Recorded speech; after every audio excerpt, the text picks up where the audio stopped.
The iPhone 18e could launch with a $100 to $200 price hike, and honestly, that might be the least surprising part of this leak. Apple's cheapest iPhone is getting a serious internal upgrade, even as its price climbs.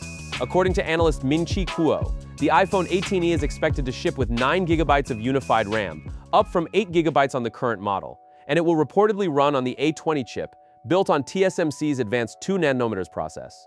That's a real leap in efficiency and performance on a phone that's supposed to be the budget option.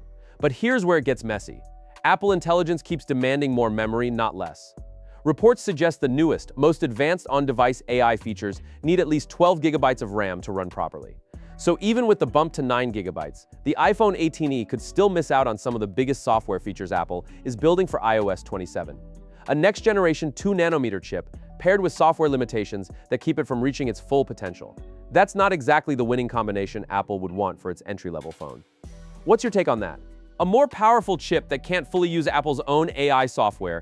Drop your thoughts in the comments, because this is exactly the kind of contradiction that tends to define Apple's budget lineup. Now let's talk about the display, because this is where Apple seems to be protecting its margins. Current rumors point to Apple negotiating panel costs down to around $68 per unit for the iPhone 18 Pro and Pro Max, a steep drop from roughly $120 last year. The iPhone 18e is expected to hold onto its 6.1-inch screen, and it's rumored to keep the traditional notch instead of moving to Dynamic Island, along with a 60Hz refresh rate. Apple hasn't confirmed final display specs yet, so there's still a chance Dynamic Island makes its way down to this tier. But based on how Apple has handled the E-series in the past, don't get your hopes up. And that brings us to price, arguably the biggest question hanging over this entire launch.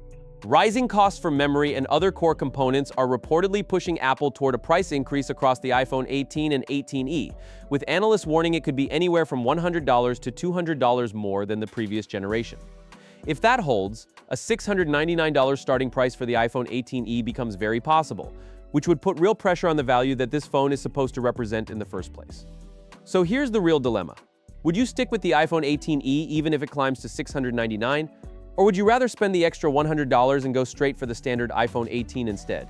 Let us know in the comments below. With that being said, I will see you guys in the next video. And that brings us to price, arguably the biggest question hanging over this entire launch. Rising costs for memory and other core components are reportedly pushing Apple toward a price increase across the iPhone 18 and 18e, with analysts warning it could be anywhere from $100 to $200 more than the previous generation. If that holds, a $699 starting price for the iPhone 18e becomes very possible, which would put real pressure on the value that this phone is supposed to represent in the first place. So here's the real dilemma. Would you stick with the iPhone 18e even if it climbs to $699? Or would you rather spend the extra $100 and go straight for the standard iPhone 18 instead? Let us know in the comments below. With that being said, I will see you guys in the next video.